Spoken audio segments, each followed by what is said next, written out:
Assalamu alaikum everyone, welcome back to my channel Easy Crafts by Mubin.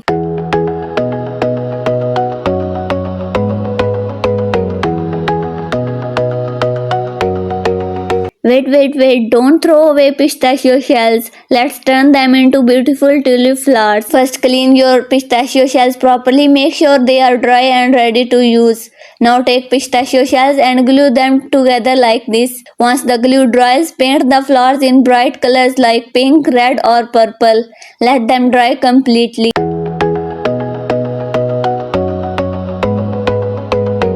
Let's make transition.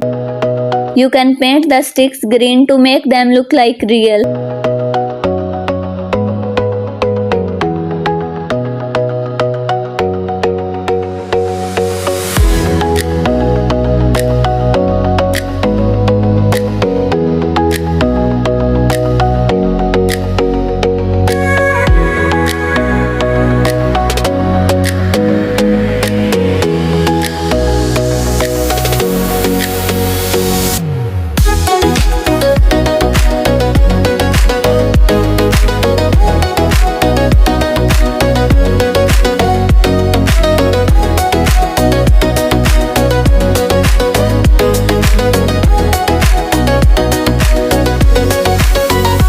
Now place all your tulips into a foam base or pot. Add some green leaves for a natural look.